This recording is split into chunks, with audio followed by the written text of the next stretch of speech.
الله وبركاته.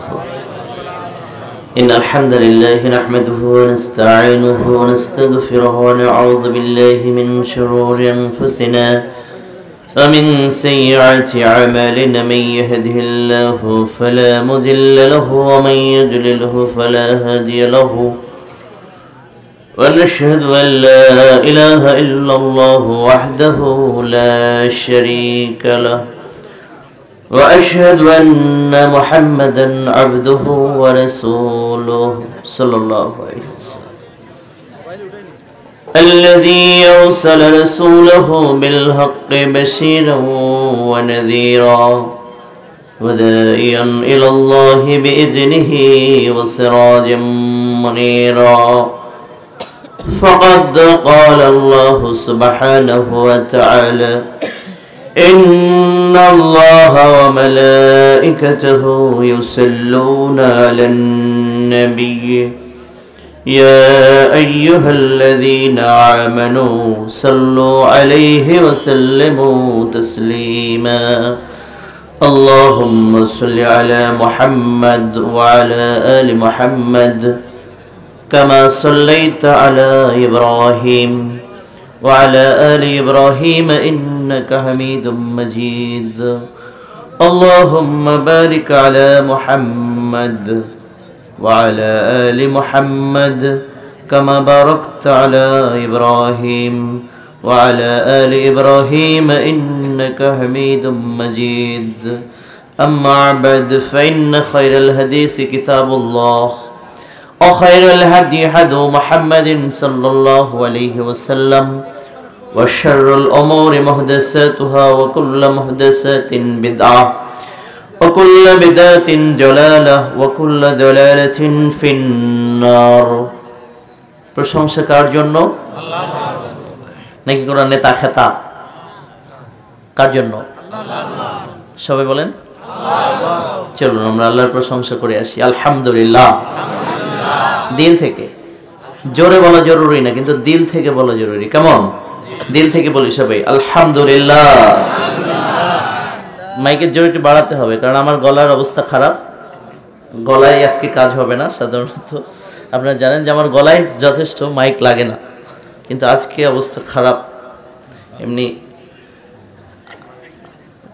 প্রোগ্রামের চাপে একেবারে পিষ্ট হয়ে গেছি। যাই হোক, একটু বাড়াইয়ে দিলে ভালো হয়। সর্বোচ্চ চেষ্টা করুন যাতে গলা আমার ইউজ করতে না হয় আর কি। যাই হোক, রব্বানা ওয়ালাকাল হামদ পড়ি আমরা। হামদান কাসীরান তাইয়িবান মুবারাকান ফীহি সুবহানাল্লাহি ওয়া বিহামদিহি সুবহানাল্লাহিল আযীম সুবহানাল্লাহি ওয়া বিহামদিহি। আপনারা বেজার নাকি খুব বেশি? ভাবে তো তাই মনে হচ্ছে। সুবহানাল্লাহি ওয়া বিহামদিহি আদাদা খালকিহি ওয়া রিজা নাফসিহি ওয়া জিনাতা আরশিহি ওয়া মিদাদা কালিমাতিহি। সুবহানাল্লাহি আলহামদুলিল্লাহি ওয়া লা ইলাহা ইল্লাল্লাহু আল্লাহু আকবার আল্লাহু আকবার আল্লাহু আকবার লা ইলাহা ইল্লাল্লাহু আল্লাহু আকবার আল্লাহু আকবার ওয়ালিল্লাহিল হামদ সুবহানাল্লাহি ওয়া বিহামদিহি সুবহানাল্লাহিল আযীম। আমরা আমাদের আল্লাহ রাব্বুল আলামিনের কিছু প্রশংসা বাক্য শেষ করব, অতঃপর আল্লাহ তাআলার দয়া, শান্তি ও রহমত অঝোর ধারায় কামনা করছি। বিশ্বের শান্তিপূর্ণ মহাবিপ্লবের মহা আয়োজক, মহাজগতের মহা রাহমাত, মহানবী মুহাম্মদ রাসূলুল্লাহ সাল্লাল্লাহু আলাইহি ওয়াসাল্লামের উপর আমরা দিল থেকে প্রাণ খুলে পড়ছি। আল্লাহুম্মা সাল্লি আলাইহি আল্লাহুম্মা বারিক আলাইহি আল্লাহুম্মা সাল্লি ওয়া সাল্লিম আলা নবিয়ানা মুহাম্মদ। আলোচনার শুরুতে আল্লাহর দয়া, শান্তি, রহমত অঝোর ধারায় কামনা করছি আমার নবী সাল্লাল্লাহু আলাইহি ওয়াসাল্লামের সাথে ছায়ার মতো অবস্থান করে যারা আল্লাহ কর্তৃক প্রদত্ত দ্বীনকে প্রচার, প্রসার ও বাস্তবায়নের কাজে আত্মনিয়োগ করেছিলেন। প্রয়োজনে অর্থ দিয়ে, স্বার্থ দিয়ে, রক্ত দিয়ে, এমনকি জীবনটা দিয়ে হলেও আল্লাহ তাআলা ও তার রাসূলের প্রতি ভালোবাসার দাবি পূর্ণ করেছিলেন। আমার রাসূলের সেই সম্মানিত সাহাবা আজমাইন, আমার নবী সাল্লাল্লাহু আলাইহি সাল্লামের পরিবার পরিজন, তাদের সকলের উপর আলোচনার শুরুতে মহান আল্লাহর পক্ষ থেকে বিশেষ প্রশান্তি, বিশেষ দয়া এবং জান্নাতের মধ্যে উত্তরোত্তর তাদের মর্যাদা আমাদের প্রতিপালক যেন বাড়িয়ে দেন। আল্লাহ কবুল করুন, আল্লাহুম্মা আমিন। যাদের অক্লান্ত পরিশ্রমের কারণে আজকে আমাদের পর্যন্ত দিন পৌঁছে গিয়েছে, আলহামদুলিল্লাহ। অতঃপর আল্লাহর দয়া, শান্তি ও রহমত আরো কামনা করছি আমার নবী সাল্লাল্লাহু আলাইহি সাল্লাম যে দিন নিয়ে এসেছেন, বিশুদ্ধ স্পষ্ট দিন, সেই দিনের উপর যারা অটল অবিচল থেকে মারা গেছে তাদের সকলের উপর আল্লাহ তাআলার পক্ষ থেকে নিরাপত্তা, শান্তি, রহমত এবং তাদের গুনাহ ক্ষমার জন্য আল্লাহর কাছে আরজি পেশ করছি। আল্লাহ আপনি কবুল করুন। আমরা যারা বেঁচে আছি আল্লাহ তাআলা আমাদেরকে দৃঢ়পদ থাকার তৌফিক দান করুন। আমাদের পরে যারা আসবে তাদের উপরও আল্লাহর পক্ষ থেকে নিরাপত্তা ও প্রশান্তি কামনা করে আজকের আলোচনা শুরু করছি। প্রিয় উপস্থিত দিনী ভাই ও বোন, আলোচনা আমরা করব আপনার এলাকা নিয়ে, অর্থাৎ এলাকায় যে সমস্যা আছে সেই সমস্যাটা আপনারা ভালো জানেন, আমি জানি না, আমি এ জায়গায় থাকিও না। এ জায়গায় যারা থাকেন তারা বলবেন যে এলাকায় কোন বিষয়ে আলোচনা করলে জাতি উপকৃত হবে, সে বিষয়ে আমরা কথা বলবো। প্রথম আমাদের সম্মানিত সভাপতি সাহেবের কাছে। আমি মনে করেছিলাম সভাপতি মনে হয় সচরাচর যেরকম হয়ে থাকে, কিন্তু আলহামদুলিল্লাহ আসার পরে জানলাম না, আলহামদুলিল্লাহ একজন যোগ্য ব্যক্তিকে আপনার সভাপতি করেছেন। তো মাশাআল্লাহ, আলহামদুলিল্লাহ, এরকমটা হওয়া উচিত। তো আমরা প্রথমে সভাপতি সাহেবের কাছে জানবো যে কোন বিষয়ে আলোচনা হওয়াটা আপনি উচিত বলে মনে করেন আপনার এলাকার জন্য, কারণ আপনি মাহফিলের মধ্যমণি, তাই না? সভাপতি, chairperson, he is the chief of the programme, প্রোগ্রামের প্রধান, তাই না? চেয়ারপারসন মানে কি? সভাপতি মানে কি? যেহেতু সভাপতির কোনো রোল প্লে করা হয় না, এটা কিন্তু আরেকটা নেগেটিভ সাইড। সভাপতিকে মঞ্চের মধ্যে বক্তা কি বলছে, ঠিক বলছে না বেঠিক বলছে, এটা বোঝারও যোগ্যতা থাকতে হবে। এরকম ব্যক্তিকে সভাপতি করা উচিত, তাই না? তা আলহামদুলিল্লাহ সেই কাজটা আপনারা করেছেন, আপনাদের কিশোর করে জানাচ্ছি। তো প্রথমে আমরা সভাপতি সাহেবের কাছে আসছি। জি মহতারাম, হাত তোলেন, কারো টপিক থাকলে হাত তোলেন, সেই টপিকে কথা বলবো ইনশাআল্লাহ। দাড়ি কিছু আসার কথা বলবো না রাখার কথা, কোনটা? আচ্ছা ঠিক আছে।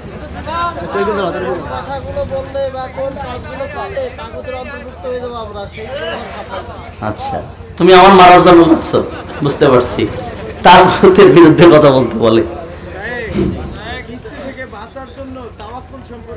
তাওয়াক্কুল, ওকে ইনশাআল্লাহ, বসেন। দাজ্জাল, আচ্ছা ঠিক আছে। বিবাহ, বিবাহের বিপক্ষে না পক্ষে বলবো? আচ্ছা ঠিক আছে, ঠিক আছে। প্রথম সভাপতি সাহেবের কথা দিয়ে শুরু হোক। সমাজ বিনির্মাণে যুব সমাজের ভূমিকা। আল্লাহ সুবহানাহু ওয়া তাআলা আমাদের তৌফিক দান করুন। চারটা টপিক এসেছে, একটা হচ্ছে ওনার আরেকটা টপিকের সাথে সালাত জুড়ে দিয়েছেন। এরপর তাগুতের বিষয়ে কথা বলতে বলেছেন একজন তাওয়াক্কুল এটা বলেছেন, দাজ্জাল, দাড়ি, ঠিক আছে। বিবাহ, বিবাহ করেছেন কে কে? সবাই, আচ্ছা। আর এগুলো সব অবিবাহিত, তাই না? আচ্ছা ঠিক আছে, মাশাআল্লাহ, ঠিক আছে। আসলে গভীর রাত হয়ে গেছে, এখন উচিত ছিল ঠিক এই সময়টা আলোচনা শেষ করা। সময়ের একটা সুন্নাত আছে, জানেন তো? সময়ের আজকে একটা গুরুত্বপূর্ণ বিষয় আপনাদেরকে বলে যাই। আমাকে যদি দাওয়াত করেন, আমাকে দাওয়াত করা একদম জরুরি না, কারণ আমি এরকম কোনো আলেম না যে আমার কথা আপনাদের শুনতে হবে। তো কথা হলো, যেহেতু ডেকেছেন, আমি প্রথম কথা বলবো, আপনারা এই কালচারটা চেঞ্জ করুন। আমার রাসূল সাল্লাল্লাহু আলাইহি সাল্লাম এর সময়ের সুন্নাত রয়েছে, সবকিছুর সুন্নাহর মধ্যে যদি থাকেন তাহলে বরকত পাবেন, সুন্নাহ বাইরে চলে যাবেন বরকত শূন্য হয়ে যাবে। এভাবে গভীর রাত পর্যন্ত বসিয়ে রেখে লেকচার দেওয়া এটা রাসূল সাল্লাল্লাহু আলাইহি ওয়াসাল্লামের সুন্নাতের সম্পূর্ণ বিরোধী কাজ। জেনে রাখবেন, সর্বোচ্চ রাত 10টা, আপনি বলবেন যে লোক আসে না, আসার দরকার নাই, যারা আসবে তাদের কথা শোনাবো, শোনাই আমরা রাত 10টা বাজে চলে যাব, প্রত্যেকে ঘুমিয়ে পড়বে, রাত 3টায় উঠে তাহাজ্জুদের সালাত আদায় করবে, এর নাম সফলতা। জি আসবেই, রাত 3টায় তাহাজ্জুদের সালাত আদায় করবে। আমি আজ এখান রাত 2টা পর্যন্ত কথা বলবো, এর মধ্যে 98% মানুষ ফজরের সালাত পড়বে না। কিয়ামতের দিন আমাকে জবাবদিহিতে করতে হবে, আমাকে করতে হবে, তোমার বাপ জবাব দিবে না, আমারটা আমাকে করতে হবে।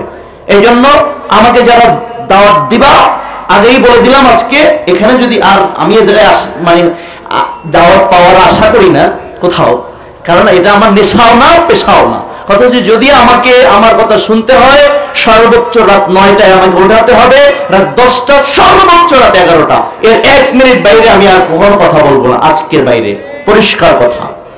আমার লাগবে না, কারণ আজকে ভালো ভালো আলেম আছে, তাদেরকে নিয়ে আসবা, আমার লাগবে না, আমি 11টার বাইরে কথা বলতে পারবো না, পরিষ্কার কথা, একেবারে ওপেন ডিসিশন, কথা শেষ।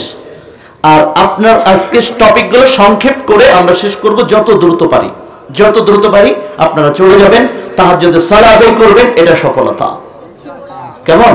ফজরের সালাত আদায় করবেন, এর নাম সফলতা, সারা রাত আলোচনার নাম সফলতা নয়, এটা জেনে রাখবেন। যাই হোক, সমাজ বিনির্মাণে যুব সমাজের ভূমিকা। সর্বপ্রথম আল্লাহ সুবহানাহু ওয়া তাআলা বললেন, কুনতুম খায়রা উম্মাতিন উখরিজাত লিন-নাস, তোমরাই হচ্ছে সবচেয়ে শ্রেষ্ঠ জাতি। কারণ শেষ জামানার নবীর উম্মত হচ্ছে সবচেয়ে শ্রেষ্ঠ। কেন শ্রেষ্ঠ? তা'মুরুনা বিল মা'রুফ ওয়া তানহাউনা আনিল মুনকার, তোমরা পরস্পর সৎ কাজের আদেশ করবে এবং অসৎ কাজ থেকে মানুষকে ফিরাবে। ওয়া তু'মিনুনা বিল্লাহ, এবং আল্লাহ সুবহানাহু ওয়া তাআলার প্রতি দৃঢ়ভাবে ঈমান রাখবে। এইজন্যই তোমরা হলে সবচেয়ে শ্রেষ্ঠ। তোমরা সবচেয়ে, সুবহানাল্লাহ বলবেন না? কে বলেছেন এই কথা? আরশের মালিক বলেছেন। কি বললেন? তোমরা সবচেয়ে শ্রেষ্ঠ জাতি, তোমাদের উত্থান ঘটানো হয়েছে মানবতার কল্যাণ সাধন করবার জন্য। সুবহানাল্লাহ। সেই কল্যাণটা তোমরা কিভাবে করবে? তা'মুরুনা বিল মা'রুফ, এক হচ্ছে সৎ কাজের আদেশ করে তোমরা মানুষকে কল্যাণ করবে, আরেকটা হচ্ছে তা'মুরুনা বিল মা'রুফ ওয়া তানহাউনা আনিল মুনকার, এবং অসৎ কাজের বাধা প্রদান করবে। এই বাধা প্রদান করে তোমরা মানুষের কল্যাণ করবে। তাহলে বোঝা যাচ্ছে মানুষের কল্যাণ করা যায় দুইটা উপায়ে। মানুষের কল্যাণ করা যায় কয় উপায়ে? খালি সালাতের কথা বলবো, এটা হচ্ছে ভালো কাজ, এর মাধ্যমেই খালি কল্যাণ আসবে না।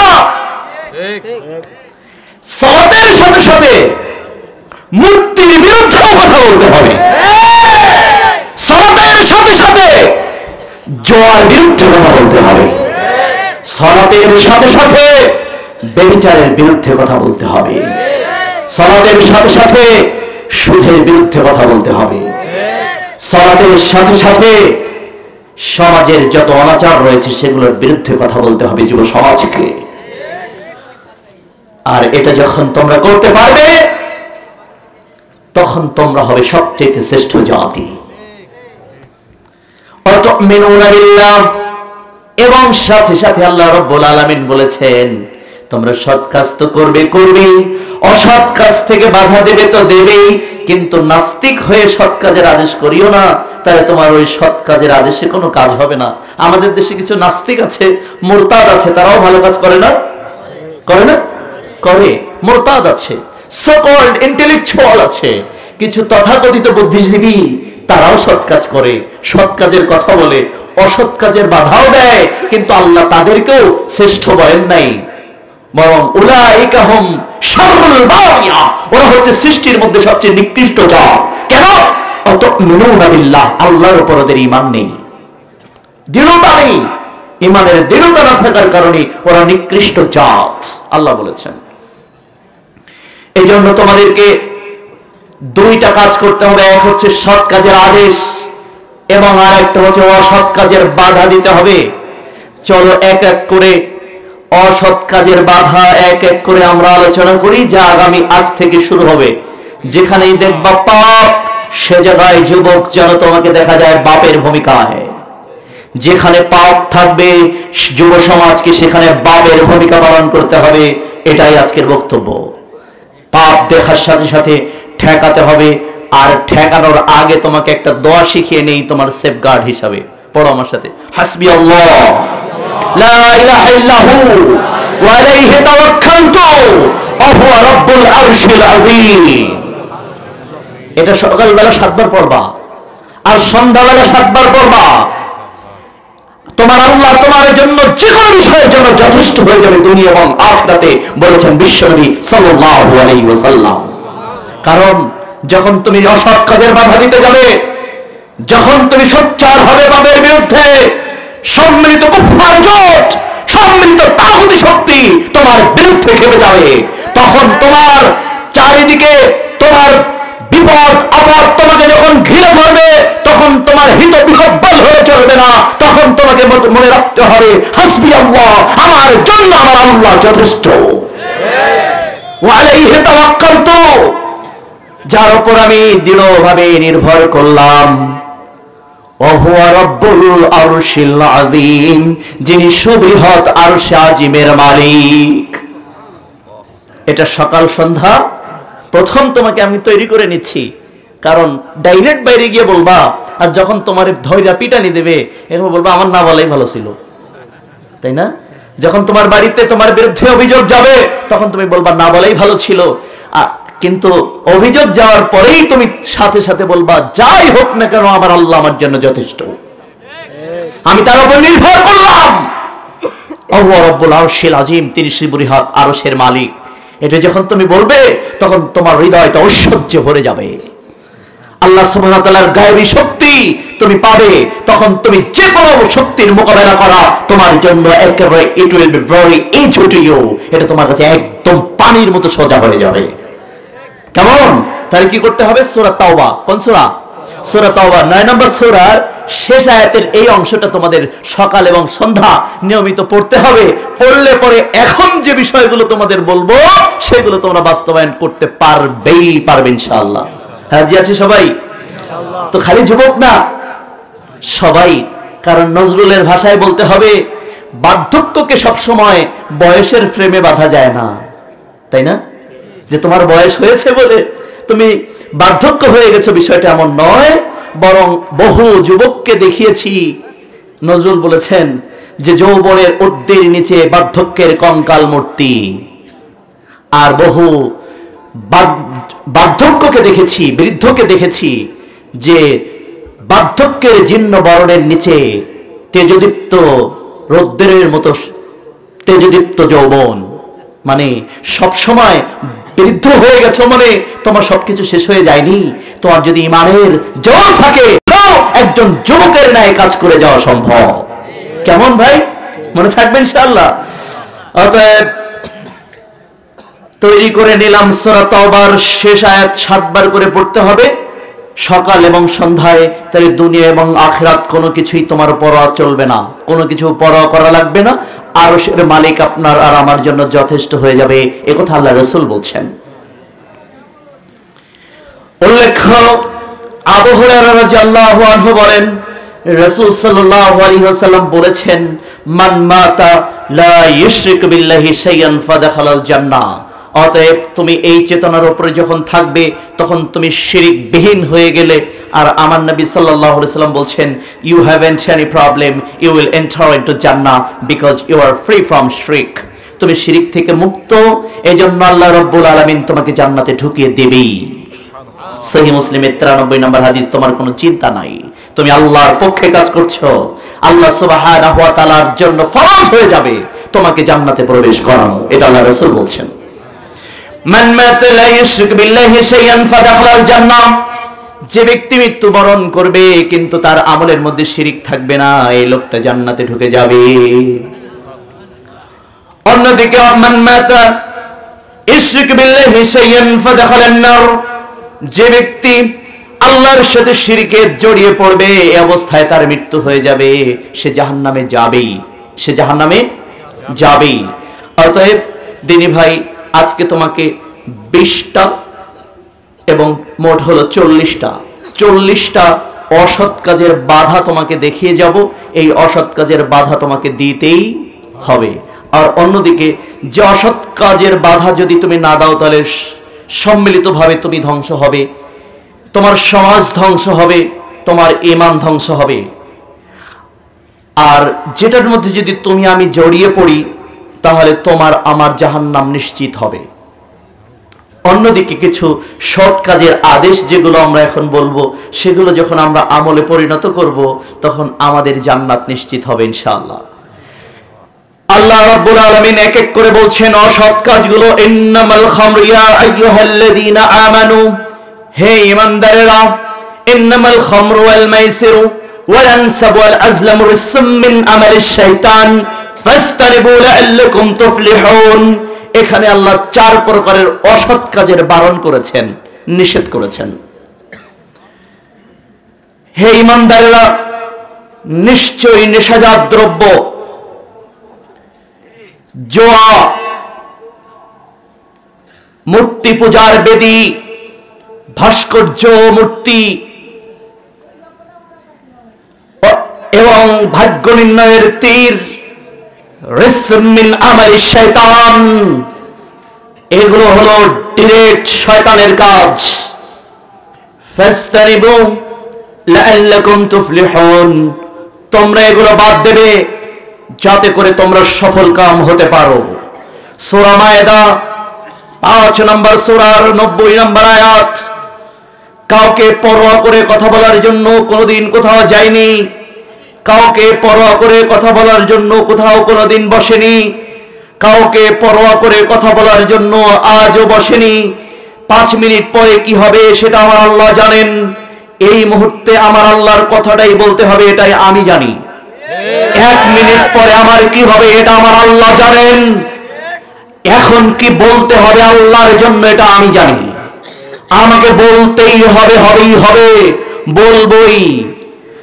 জান মাল বুঝি না, জেল আর বাহির বুঝি না, জীবন মৃত্যু বুঝি না, এমন কি যে মৃত্যুটার ভয় তোমরা আমাকে সর্বোচ্চ দেখাতে পারো, ওটাই সব সম্পূর্ণ দিনের আমাদের আল্লাহর কাছে আমাদের চাওয়া, যে ভয়টা তুমি আমাকে দেখাবা। অর্থাৎ তুমি আমাকে সর্বোচ্চ মৃত্যুদণ্ড দিতে পারো, কিন্তু জেনে রেখো তোমার ওই মৃত্যুদণ্ডটাই আমার কাছে আল্লাহর কাছে চেয়ে নেওয়া। অতএব তুমি আমার কিসের ভয় দেখাবে? সর্বোচ্চ তো মৃত্যু, আর তোমার মৃত্যুদণ্ডের মাধ্যমে আমাদের আরশের আজিমের মালিকের সাথে আমাদের সাক্ষাৎ হয়ে যাবে। অতএব জেনে রেখো, জাতি 1 নম্বরে আল্লাহ বলছেন নেশাজাত দ্রব্য শয়তানের কাজ। 2 নম্বরে বললেন জুয়া শয়তানের কাজ। 3 নম্বরে বললেন ছবি, মূর্তি, ভাস্কর্য এগুলো শয়তানের কাজ। 4 নম্বরে বললেন ভাগ্য নির্ণয়ের তীর বা লটারি, এগুলো হলো শয়তানের কাজ। ফাসতানিবু লাআল্লাকুম তুফলিহুন। হে গোপালগঞ্জবাসী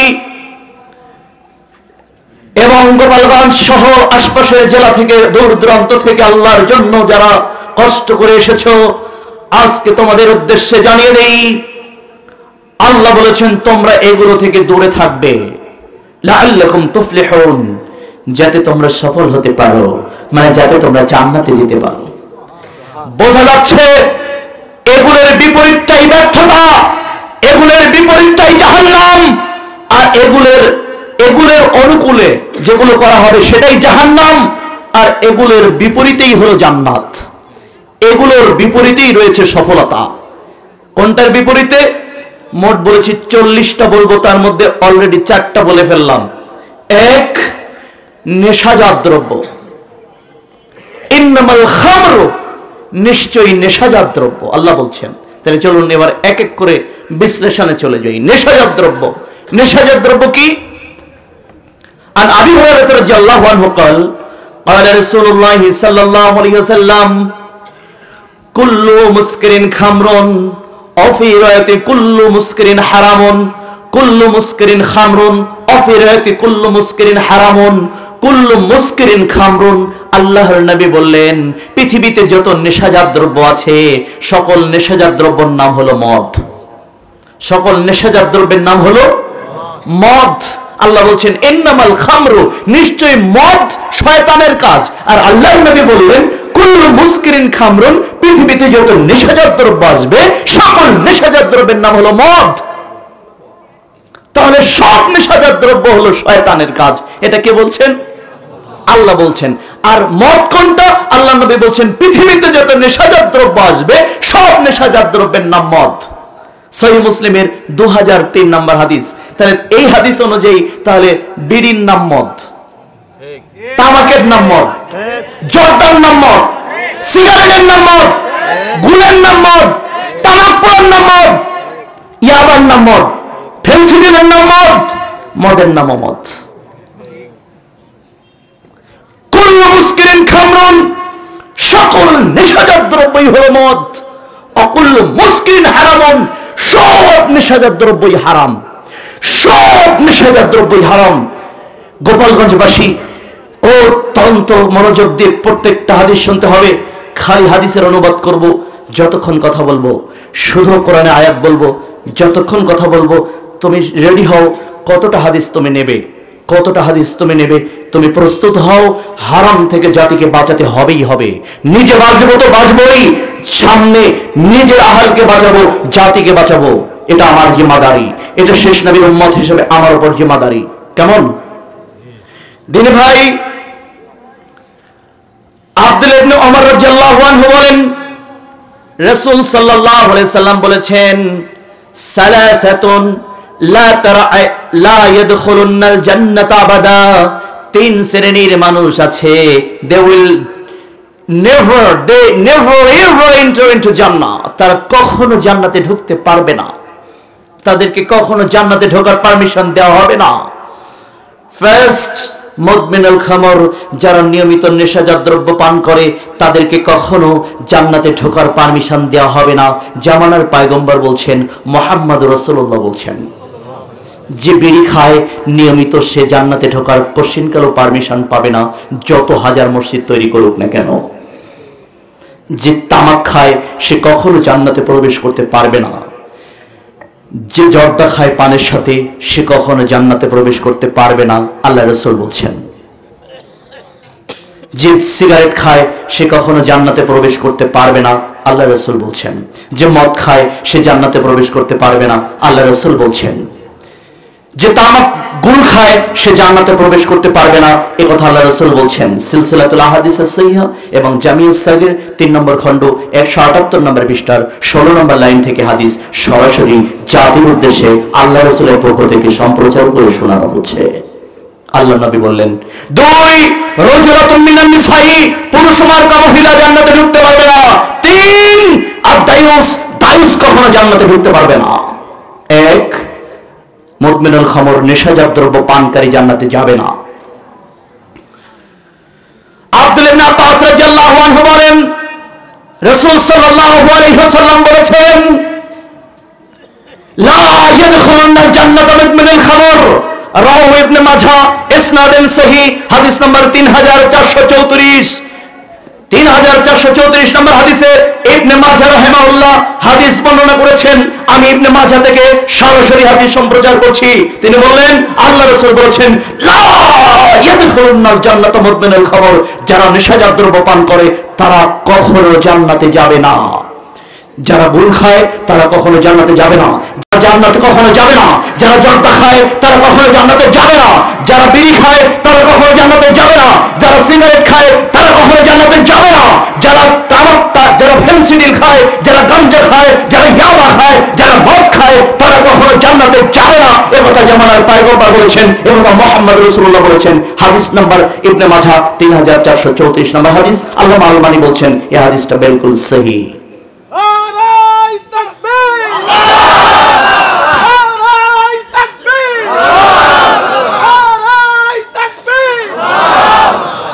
দিনী ভাই, নাম্বার 2, আল্লাহর নবী বললেন, আন আবি হুরায়রা রাদিয়াল্লাহু আনহু قال قال رسول الله صلى الله عليه وسلم مدمن الخمر قابض وصل مدمن الخمر كل مسكر حرام مدمن الخمر قابض وصل রাওয়াহু আবু দাউদ ইসনাদিন সহিহ।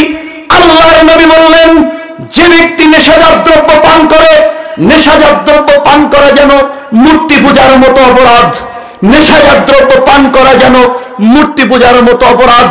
আজকে যারা মূর্তির বিরুদ্ধে কথা বলতে দাঁড়াচ্ছ, সর্বপ্রথম তুমি নিজে দেখে নাও তুমি নিজে মূর্তি পূজারীর সমতুল্য পাপ করছো কিনা। যে বিড়ি খায় তার মৃত্যু পূজার মূর্তি, ছবি, ভাস্কর্যের বিরুদ্ধে কথা বলা জায়েজ নাই, কারণ ও নিজেই মূর্তি পূজারীর মতো গুনাহ পাচ্ছে। যে জর্দা খায় ওর মূর্তি পূজার বিরুদ্ধে কথা বলার দরকার নেই, ওর ভাস্কর্যের বিরুদ্ধে কথা বলার দরকার নেই, ওর মূর্তির বিরুদ্ধে কথা বলার দরকার নেই, কারণ ও নিজেই মূর্তি পূজারীর মতো গুনাহ ও প্রত্যেক দিন পাচ্ছে। এক এক বিড়ি টানের সাথে সাথে এক একবার মূর্তি পূজার করলে যত পাপ হয় ওর আমলনামায় তত পাপ লেখা হচ্ছে। জামানার পয়গম্বর একথাই বলছেন। তিনি কিভাবে বললেন? এভাবে বললেন। কিভাবে বললেন? বললেন মুদমিনুল খামরে কাবিদু ওয়াসানিন, মূর্তি পূজার মতো অপরাধ নেশাজাত দ্রব্য পান করা, মূর্তি পূজার মতো অপরাধ নেশাজাত দ্রব্য পান করা। আবু দাউদ। আল্লাহর নবী বললেন, তার মানে নারায়ণ বাবু এই মাত্র সরস্বতী পূজা করে, দুর্গা পূজা করে, কালী পূজা করে এখানে এসে দাঁড়িয়েছে, আর আমাদের আব্দুর রহিম সাহেব ওই প্যান্ডেলের উপর থেকে বিড়ি টেনে এখানে এসে দাঁড়িয়েছে।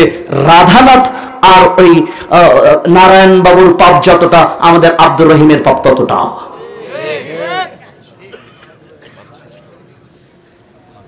নারায়ণ বাবু যতটা পাপ করেছে মূর্তির সামনে কলা দিয়ে আর সাবা দিয়ে, আমাদের আব্দুর রহমান তামাকের সাথে পানের সাথে জর্দা খেয়ে, আমাদের মসজিদের হুজুর পানের সাথে জর্দা খেয়ে ততটাই পাপ করেছে। নারায়ণ বাবু মূর্তি পূজা করে যতটা পাপ করেছে। এ কথাই জামানার পয়গম্বর এভাবে বললেন, মুদমিনুল খামরে কাবিদু ওয়াসানিন, মূর্তি পূজার মতো অপরাধ নেশাজাত দ্রব্য পান করা। উপস্থিত গোপালগঞ্জবাসী, প্রশাসন, তোমরা যারা বলো যে হুজুররা হলো অশান্তির উৎস, কিন্তু জেনে রেখো জেল জরিমানা দিয়ে যে নেশাজাত দ্রব্য পান করে তাকে কখনো ঠিক করা যাবে না। ওকে আখিরাতের ভয় দেখিয়ে চিরতরে নেশাজাত দ্রব্য থেকে ফেরানো সম্ভব। মাদক চোরা কারবারি, মাদক সেবন, মাদক দহন, এগুলো আসমানি কথা দিয়ে, ওহির বিধান দিয়ে চূড়ান্ত ভাবে বন্ধ করা সম্ভব। জেল জরিমানা আর পিটানি দিয়ে কখনো নেশাখোর এবং নেশাগ্রস্ত মানুষকে সংশোধন করা সম্ভব নয়। জেনে রেখো গোপালগঞ্জবাসী, প্রশাসন আছো, সাংবাদিক আছো, কথাগুলো আজকে 40টা পয়েন্টের উপরে কথা বলবো। কথাটা তুমি শুনে যাও, তোমার মরা পর্যন্ত কাজে লাগবেই, ইনশাআল্লাহ লাগবে। সেভাবে কথা বলে যাচ্ছি এবং মরা পর্যন্ত মনে থাকবে, সেভাবেই কথা বলছি ইনশাআল্লাহ। এ দেখো, আল্লাহর নবী বললেন নেশাজাত দ্রব্য হলো মূর্তি পূজার মতো।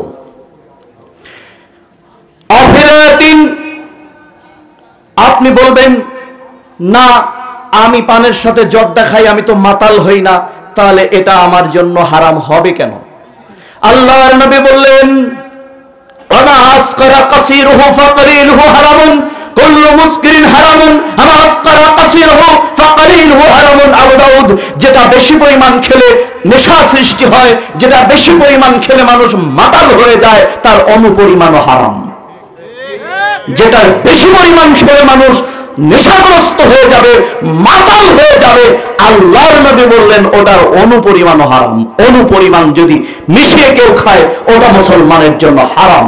ও যদি সেটা খায় লা ইয়াদখুলুন জান্নাত আবাদা, ও কোনদিন জান্নাতে ঢুকতে পারবে না। উপস্থিত বৈঠকের দিনী ভাই, উপস্থিত বৈঠকে দিনী বোন, অতএব গুল ছাড়লে এখনই ছাড়তে হবে, তামাক পড়া ছাড়লে এখনই ছাড়তে হবে, বিড়ি ছাড়লে এখনই ছাড়তে হবে। বিষয়টা এমন না যে আমি ওই পার থেকে একটা টেনে এসে তারপর ছাড়বো, সুযোগ নেই, এখনই ছাড়তে হবে। জাতির মুক্তির দিন আজ এবং এক্ষুনি, যাদের মুক্তির দিন, জাতির মুক্তির দিন আজ এবং এক্ষুনি। জর্দা ছাড়লে এখন ছাড়ো, তামাক ছাড়লে এখন ছাড়ো, বিড়ি ছাড়লে এখন ছাড়ো, গুল ছাড়লে এখন ছাড়ো, তামাক পড়া ছাড়লে এখন ছাড়ো। তাহলে তুমি ইমানদার, না হলে তুমি কাফের। কারণ তুমি জানো না তোমার মৃত্যু কখন হবে। একটু পরে মানে তুমি কি খাতা খুলে দেখেছো কখন তুমি মরবা? তুমি একটু পরে সংশোধন হবা, এই দুঃসাহস তোমাকে কে দিয়েছে? আব্দুল্লাহ ইবনে মাসউদ রাদিয়াল্লাহু আনহু বলেন, রাসূল সাল্লাল্লাহু আলাইহি ওয়াসাল্লাম বলেছেন, লা ইশরিবুল খামরি, তোমরা কখনো নেশাজাত দ্রব্য খাবে না। আবু দারদা রাদিয়াল্লাহু আনহু বলেন, আমার বন্ধু একদিন আমাকে ডেকে বললেন, দারদা, লা ইশরিবুল খামরি, তোমরা কিন্তু কখনো নেশাজাত দ্রব্য খেও না। দারদা, কখনো নেশাজাত দ্রব্য খাবে না, কেন জানো? ফাইন্নাহু মিফতাহু কুল্লা শাররিন, রাহু ইবনে মাজাহ। আল্লাহর নবী বললেন, কেন খাবে না জানো দারদা? পৃথিবীতে যত পাপ আছে, পৃথিবীতে যত অন্যায় আছে, পৃথিবীতে যত অঘটন ঘটে, কুল্লা শাররিন ফাইন্নাহু মিফতাহু কুল্লা শাররিন, পৃথিবীতে সকল অকল্যাণ এবং অঘটনের চাবিকাঠি হলো নেশাজাত দ্রব্য। তার মানে তালা খুলতে হয় যত অকল্যাণের তালা, চাবি সেটা তার নাম হলো নেশাজাত দ্রব্য। অকল্যাণের তালা ততক্ষণ খুলবে না যতক্ষণ পর্যন্ত তুমি নেশাজাত দ্রব্যে ছোবে না। যখন তুমি নেশাজাত দ্রব্য ছুবে তখন অকল্যাণের তালাটা খুলে যাবে, জাতির মধ্যে অকল্যাণ ছড়িয়ে পড়বে। আল্লাহ নবী বলেন, তাই বললেন, লা ইশরিবুল খামর, উম্মত নেশাজাত দ্রব্য পান করবে না, উম্মত গুল কখনো খাবে না, উম্মত তামাক পোড়া খাবে না, উম্মত জর্দা খাবে না, উম্মত বিড়ি খাবে না, উম্মত সিগারেট খাবে না, উম্মত ইয়াবা খাবে না, উম্মত ফেন্সিডিল খাবে না, উম্মত গাঁজা খাবে না, উম্মত মদ খাবে না। ফাইন্নাহু মিফতাহু কুল্লি শাররিন, জেনে রাখো পৃথিবীতে যত কল্যাণ ঘটে, পৃথিবীতে যত অঘটন ঘটে, সমস্ত অকল্যাণ, সমস্ত অঘটনের চাবিকাঠি হলো নেশাজাত দ্রব্য। উপস্থিত বৈঠকের দিনে ভাই, আজকে এখনই বাদ দাও। 40 প্রকারের মধ্যে প্রথম প্রকার বললাম। এবার আল্লাহর নবী বললেন, উম্মে সালামা রাদিয়াল্লাহু আনহা قال সামি'তু রাসূলুল্লাহ সাল্লাল্লাহু আলাইহি ওয়াসাল্লাম ইয়াকুল, আমি আল্লাহর রাসূলকে বলতে শুনেছি, লা ইশরিবুল খামরি, তোমরা নেশাজাত দ্রব্য পান করবে না। মান কানা ইউমিনুনা বিল্লাহি ওয়াল ইয়াউমিল আখির লা ইশরিবুল খামরি, তোমরা যদি সত্যিকার অর্থে আল্লাহ এবং আখিরাতে বিশ্বাস করে থাকো, মান কানা ইউমিনুনা বিল্লাহি ওয়াল ইয়াউমিল আখির, তোমরা যদি সত্যিকার অর্থেই আল্লাহ এবং আখিরাতে বিশ্বাস করে থাকো, লা ইশরিবুল খামর, তাহলে তোমরা নেশাজাত দ্রব্য পান করবে না। তাহলে তোমরা নেশাজাত দ্রব্য পান করবে না। তাহলে বোঝা যাচ্ছে যে বিড়ি খায় সে হলো নাস্তিক, ও আল্লাহ এবং আখিরাতে বিশ্বাস করে না। তাই বোঝা যাচ্ছে না? কি ভুল বললাম? হাদিসটা আবার অনুবাদ করি। সব আলেম ওলামা মঞ্চে বসে আছে, আলহামদুলিল্লাহ। আজকে আমার সৌভাগ্য, সভাপতি আলেম, পাশে আর একজন বিশিষ্ট আলেমের দিন বসে আছেন। আমি জানি দীর্ঘদিন মাদ্রাসার শিক্ষকতা করেছেন, হাজার হাজার ছাত্রদের শিক্ষক উনি। তারপরে আরো কয়েকজন আলেম বসে আছেন আমার বাম পাশে, আমার ডান পাশে। হাদিস যদি উল্টা বলি, হাদিসের অনুবাদ বুঝিয়ে দেবেন। আর যদি সঠিক বলি, আজকে তোমাদের সংশোধনের দিন, আজকে জাতির বিজয়ের দিন। এই মঞ্চ থেকে, এই মাঠ থেকে বিজয় অর্জন করা হারাম, সেটা আমরা বেঁচে থাকতে আমাদের সামনে চলবে, এটা হতে দেব না আমরা। আমরা কোন পরাশক্তিকে ভয় পাই না, আমরা একমাত্র পরাশক্তির উপর ঈমান এনেছি, তিনি হচ্ছেন আল্লাহ। He is the most powerful super power. তিনি হচ্ছেন সবচেয়ে বড় পরাশক্তির নাম, তিনি আমাদের আল্লাহ। আমরা তার উপর ঈমান এনেছি, আমাদের কোনো ভয় আছে? কোনো ভয় নাই। অতএব বোঝা যাচ্ছে যারা তামাক খায় তারা নাস্তিক, যারা জর্দা খায় ওরা নাস্তিক, যারা গুল খায়, বিড়ি খায়, সিগারেট খায় ওরা নাস্তিক। কেন? মান কানা ইউমিনুনা বিল্লাহি ওয়াল ইয়াউমিল আখির লা ইশরিবুল খামর, যে ব্যক্তি আল্লাহ এবং আখিরাতে বিশ্বাস করে সে যেন নেশাজাত দ্রব্য না খায়, তাহলে যে খায় সে বিশ্বাস করে না। পরের কথা আরো মারাত্মক, মান কানা ইউমিনুনা বিল্লাহি ওয়াল ইয়াউমিল মান কানা ইউমিনুনা বিল্লাহি ওয়াল ইয়াউমিল আখির, যে ব্যক্তি আল্লাহ এবং আখিরাতে বিশ্বাস করে, ফালা ইয়াজলিস আলা মাইদাতিন ইশরিবু আলাইহিল খামর। কথা মারাত্মক, কান খাড়া করে শুনবা বৈঠকের দিনই বল, কান খাড়া করে শুনবা যুবক এবং সর্বস্তরের তৌহিদি জনতা। আল্লাহর নবী বললেন, যে ব্যক্তি আল্লাহ এবং আখিরাতে বিশ্বাস করে সে যেন হাদিসটা আমি একটু বিকল্পভাবে অনুবাদ করি, তারপরে অরিজিনাল অনুবাদ করব। হাদিস থেকে বোঝা যাচ্ছে যে ব্যক্তি আল্লাহ এবং আখিরাতে বিশ্বাস করে সে যেন চায়ের দোকানে না বসে। হাদিসটা আমি এভাবে অনুবাদ করতে পারি বর্তমান সময় অনুযায়ী, ভাব অনুবাদ।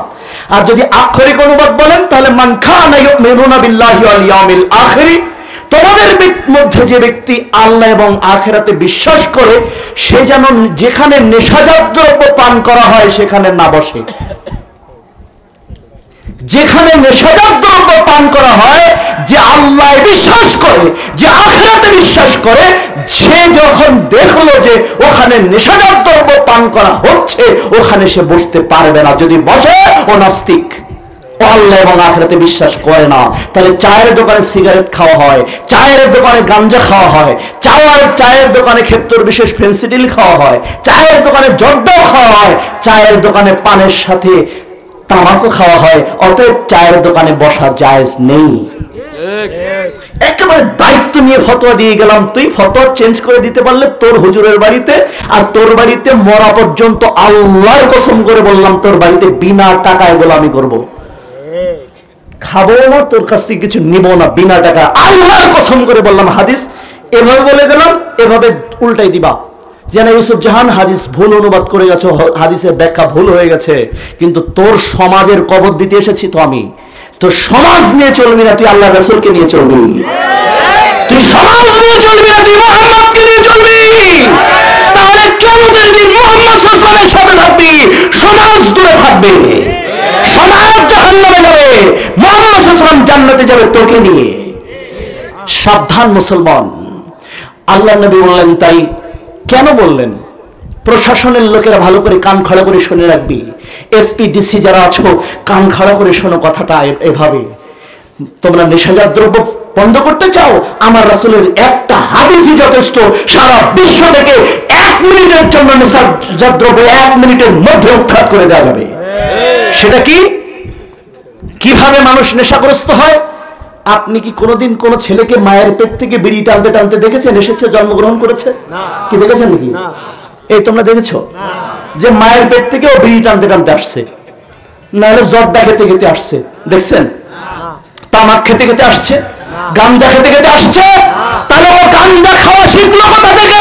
নেশাজাত দ্রব্য পানকারীর পাশে বসার কারণে বিড়িখোর হয়, সিগারেট খোরের পাশে বসার কারণে সিগারেট খোর হয়, জর্দাখোরের পাশে বসার কারণে ও জর্দাখোর হয়। এই জন্যই রাসূল সাল্লাল্লাহু আলাইহি ওয়াসাল্লাম 1450 বছর আগে prevention is better than cure theory দিয়ে গেছেন। Prevention is better than cure, প্রতিরোধের চেয়ে প্রতিকারই উত্তম। মানে তুমি গাঞ্জা খোর হয়ে যাওয়ার পরে তুমি ওরে মারো, পিটাও, চুরি করে খাবে, সমস্যা কি? কিন্তু খোর হওয়ার আগে খোর থেকে বাঁচাও। বলেন, খোর হওয়ার আগে খোর থেকে বাঁচাও, তাহলে জাতি বেঁচে যাবে। আজ থেকে সব চায়ের দোকান বন্ধ, বসা বন্ধ, ওরা বিক্রি করে খাও, কিন্তু তুমি বসতে, ওই চায়ের দোকানে বসতে পারবা যে চায়ের দোকানে বিড়ি বিক্রি হয় না। কিন্তু ওই চায়ের দোকান যদি পাগল না হয় তাহলে ও বিড়ি বিক্রি করা ছেড়ে দেবে না, কারণ ও জানে যে বিড়ি বিক্রি করা শেষ মানে কামসারা। আর যে চায়ের দোকানে দেখবা বিড়ি, সিগারেট, জর্দা, তামাক বিক্রি করে না, ও হলো বর্তমান ব্যবসায়ীর যুগে সবচেয়ে বড় আল্লাহর ওলি। যত পৃথিবীর ব্যবসায়ী আছে, যদি কোনো চায়ের দোকানে গিয়ে দেখো ওখানে বিড়ি বিক্রি হয় না, সিগারেট বিক্রি হয় না, জর্দা বিক্রি হয় না, তামাক বিক্রি হয় না, তুমি নিশ্চিত ভাবে জেনে নিও ও হলো ব্যবসায়ীর মধ্যে সবচেয়ে বড় আল্লাহর ওলি। কিন্তু এই ওলিকে পাওয়া যাবে? তোমরা তো ওলি খোঁজো কোথায়? মাজারে গিয়া, কিন্তু আল্লাহর ওলি বসে থাকবে ওখানে। প্রিয় দিনী ভাই, ওই চায়ের দোকানে শুধুমাত্র বসা যাবে, চায়ের দোকানে বসা যাবে না 3 কারণে। কয় কারণে? 1, সেখানে নেশাজাত দ্রব্য পান করা হয়। 2, 3 কারণে চায়ের দোকানে বসা আজকে নিষিদ্ধ ঘোষণা করা হলো। 2, চায়ের দোকানে গীবত হয়, একজন অপরজনের বিরুদ্ধে কথা বলে। আল্লাহর নবী বললেন 2 নাম্বার, লা ইয়াদখুলুন্নার জান্নাতা কাত্তাতুন, যারা একে অপরের বিরুদ্ধে কথা বলে, এক বোন আরেক বোনের বিরুদ্ধে কথা বলে, এক ভাবি আরেক ভাবির বিরুদ্ধে কথা বলে, এক ননদ আরেক ননদের বিরুদ্ধে কথা বলে, ভাই অপর ভাইরা ভাইয়ের বিরুদ্ধে কথা বলে লা ইয়াদখুলুনাল জান্নাতা, তারা কোনোদিন জান্নাতে ঢুকতে পারবে না। পক্ষান্তরে আবু দাউদের বিশুদ্ধ সনদে হাদিস এসেছে, আল্লাহর নবী বললেন, মান সাতারা আলা মুসলিম ফিদ দুনিয়া সাতারাল্লাহু ফিদ দুনিয়া ওয়াল আখিরা। কোন মুসলিম যদি অপর মুসলিমের দোষ জানার পরে ঢেকে দিতে পারে, সাতারাল্লাহু ফিদ দুনিয়া ওয়াল আখিরা, তাহলে আল্লাহ তাআলা তার দোষ দুনিয়া এবং আখিরাতে সব ঢেকে দেবে। কেন? ও অপর মুসলিমের দোষ জানার পর ঢেকে দিয়েছে, আল্লাহ তাতে খুশি হয়েছে। এজন্য সাতারাল্লাহু ফিদ দুনিয়া ওয়াল আখিরা, তার আর কোনো চিন্তা নেই, আল্লাহ তার দুনিয়া এবং আখিরাতের দোষ ঢেকে দেবে। কাজ কি? অপর মুসলিমের দোষ জানার পর কি করবেন? ঢেকে দিবেন। কিন্তু চায়ের দোকানে ঢাকা হয় না আলগা করা হয়? এই জন্য চায়ের দোকানে বসা যাবে না। 3, চায়ের দোকানে টিভি দেখানো হয়, এই টিভিতে যে মহিলা নাচে সে তোমার বউ না, এ অপরের বউ। কেমন? আলীকে বলছেন, আলী লা তুকবিরুন নাজরাতান নাজরাতা ফাইনাল আলাউলা ওয়া লাইসাত লাকাল আখিরা। আবু দাউদ 2149 নম্বর হাদিস। হে আলী, তুমি গায়রে মাহরাম মহিলার দিকে তাকাবে না, তাকাতে পারো না। হঠাৎ দৃষ্টি চলে গেলে পাপ হবে না, কিন্তু তোমার দৃষ্টি যদি বারবার চলে যায় তাহলে তোমার গুনাহ হবে। চোখ দিয়ে তাকালে চোখের জেনা হবে, কানের দিয়ে ওই বেগানা মহিলার কথা শুনলে কানের জেনা হবে, পায়ে হেঁটে ও জায়গায় গিয়ে বসলে পায়ের জেনা হবে। আবু দাউদ 2150 নম্বর হাদিস। সঙ্গত কারণে 3 কারণে আর চায়ের দোকানে বসা যাবে না। আরেক কারণ হলো, চায়ের দোকানে তো খালি ফটফট কথাই হয়, কিন্তু আল্লাহর নবী বললেন যদি বাঁচতে চাও, সাহাবারা বললেন আল্লাহর রাসূল বাঁচার পথ বলেন, জাহান্নাম থেকে বাঁচতে চাই। বললেন ইয়াকুলুল খায়রি, কথা বলার সময় খালি কল্যাণকর কথাটা বলবে। কথা বলার সময় কল্যাণকর কথাটা বলবে। আরে আইসমত, না হলে চুপচাপ থাকবে। কথা বলার সময় কল্যাণকর কথা বলবে, না হলে তুমি চুপচাপ থাকবে। এছাড়া তোমার বাঁচার কোনো পথ নাই। তাহলে কল্যাণকর কথা কোনটা? তিনি কল্যাণকর কথা কোনটা সেটা প্রত্যেক খুতবায় বলে দিতেন। খায়রুল হাদিসি কিতাবুল্লাহ, কল্যাণকর কথাটা হচ্ছে আল্লাহর কিতাবের কথাটা। তার মানে তুমি যদি কোরআন দিয়ে কথা বলতে পারো সে কথাটাই বলবে। আর কল্যাণকর কথা আরেকটা আছে, ও খায়রুল হাদি হাদু মুহাম্মাদিন সাল্লাল্লাহু আলাইহি সাল্লাম। আরেকটা কল্যাণকর কথার উৎস রয়েছে, সেটা হচ্ছে মুহাম্মদ সাল্লাল্লাহু আলাইহি সাল্লামের কথা বলো। এর বাইরে দুনিয়ার কোনো কল্যাণকর কথা নাই।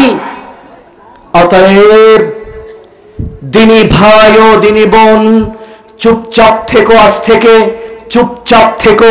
আর যদি কথা বলতে হয় কোরআন থেকে কথা বলবে, আমার রাসূলের হাদিস থেকে কথা বলবে। এর বাইরে কথা বলতে থাকলে তুমি সেখান থেকে কেটে পড়বে। এটা হচ্ছে তোমার বাঁচার পথ। এক, নেশাজাত দ্রব্য। দ্বিতীয় নম্বরে আল্লাহ তাআলা বললেন ভাগ্য নির্ণয়ের তীর, মূর্তি পূজার বেদী। আজকে জান থাকে আর যায়, কিচ্ছু যায় আসে না। আল্লাহর নবী বলেছেন এদেশের মাটিতে, আমাদের দেশে হিন্দু, বৌদ্ধ, খ্রিস্টান ঐক্য জোট আছে, তারা বুক ফুলিয়ে কথা বলতে পারে। তাদের কথার উপরে কোনো অবরোধ নাই, তাদের কথার উপর কোনো নিষেধাজ্ঞা নাই। কিন্তু এই দেশের মাটিতে আমরা মুহাম্মদ সাল্লাল্লাহু আলাইহি সাল্লাম, we are the present representative of prophet সাল্লাল্লাহু আলাইহি সাল্লাম। আমরা নবীর উত্তরসূরি। আমরা এই দেশের মাটিতে বুক ফুলিয়ে প্রথম আমরাই কথা বলবো। এছাড়া অন্য কারোর কথা বলার অধিকার এদেশের মাটিতে আমাদের আগে নেই।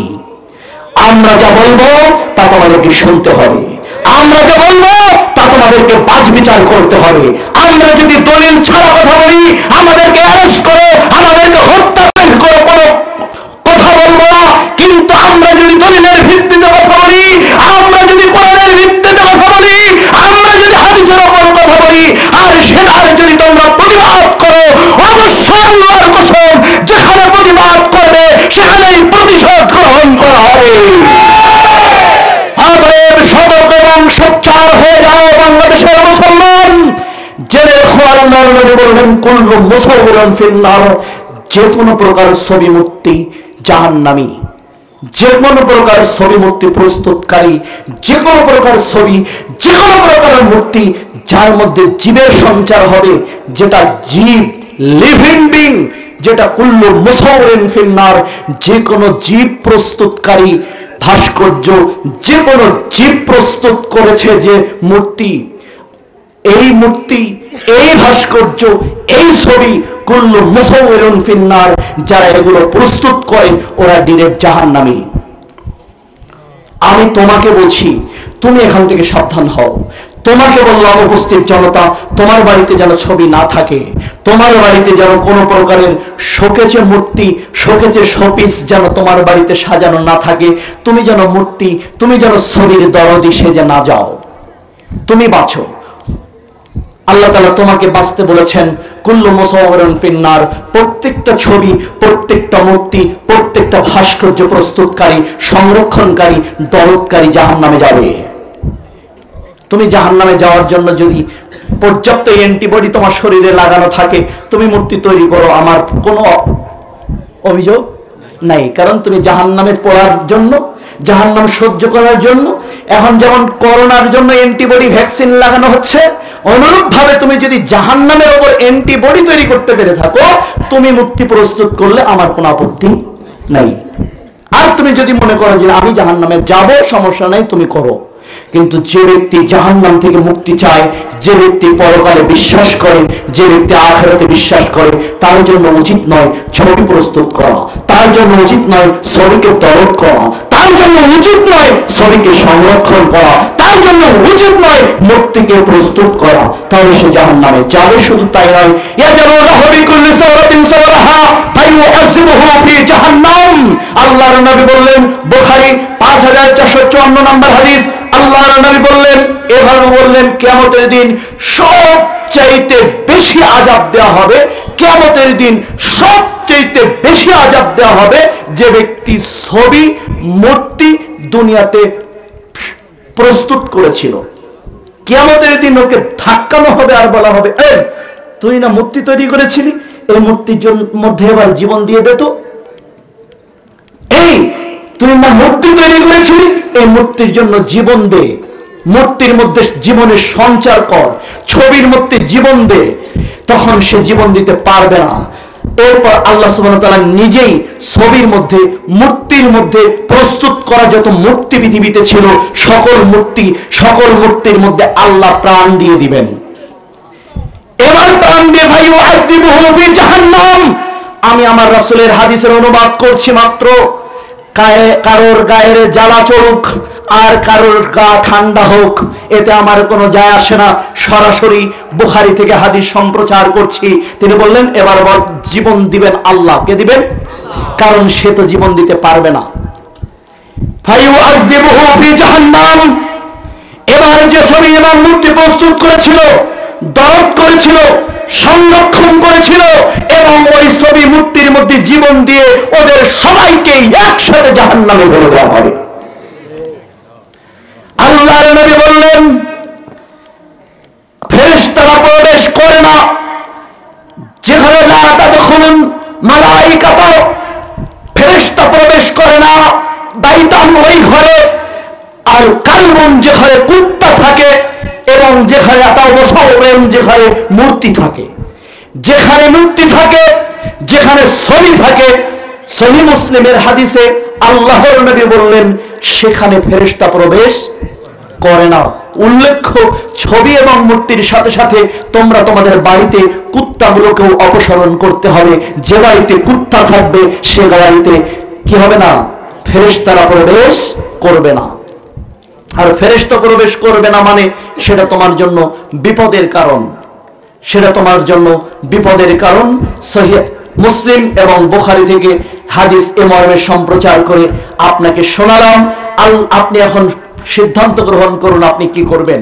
আল্লাহর নবীকে জিবরাইল আলাইহিস সালাম এসে বললেন, আল্লাহ আপনাকে ইনভাইট করেছেন। কোথায়? আরশে আজিমে।